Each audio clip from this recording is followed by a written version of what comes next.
And please put your hands together for Kathleen. Yay!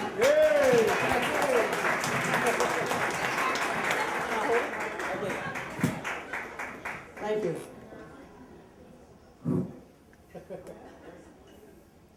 Time and trouble in a small world.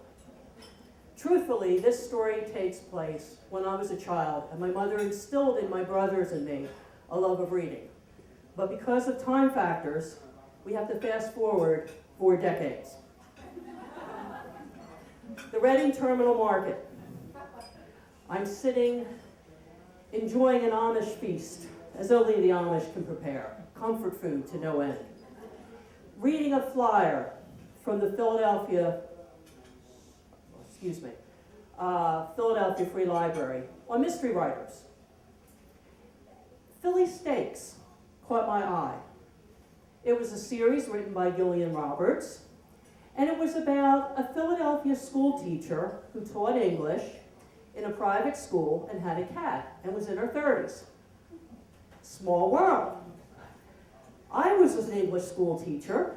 At one point I had been in my 30s. I had a cat, and I taught at a Catholic school, which is kind of close to a private school. Needless to say, I ran out and I bought the book. Became one of Gillian Roberts' biggest fans. Fast forward 6-7 months.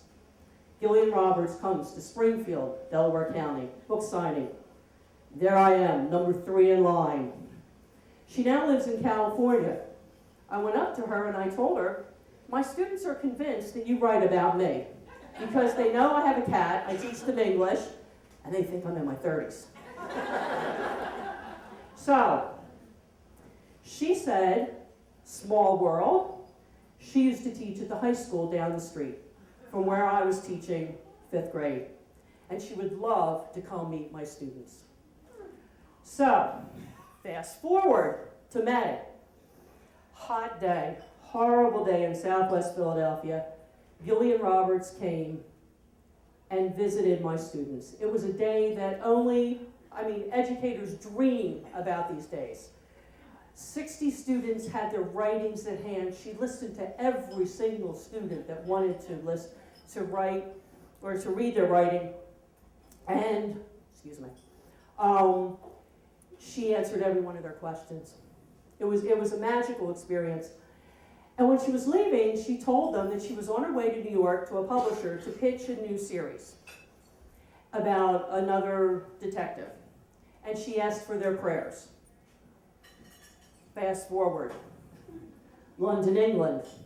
I had lost track of Gillian Roberts, as we do from time to time with people that we were associating or communicating with through email.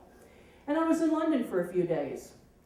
And I remembered that movie, and some of you, and I guess this dates me, not Notting Hill, but Charing Cross Road. And I thought, I want to go to the street with the booksellers.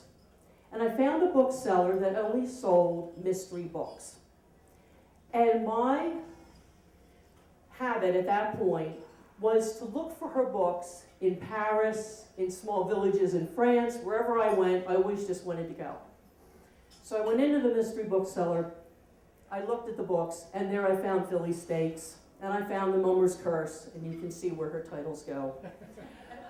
And then I saw one, Time and Trouble, and I thought, oh, this must be her new series. And I picked up the book, and I thought, oh, small world, I'm in London. And I opened up the book, and there in the acknowledgements it said, and to Kathleen Martin's entire 5th grade class, for invoking great powers on my behalf. Small world. There I am in London.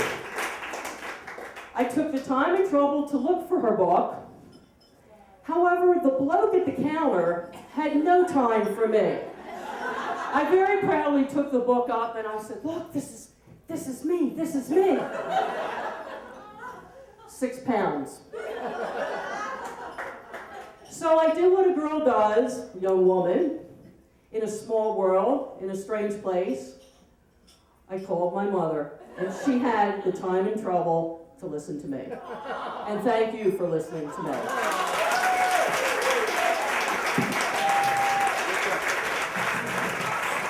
Kathleen, everybody. Thanks, Seth. Good job. Thank you.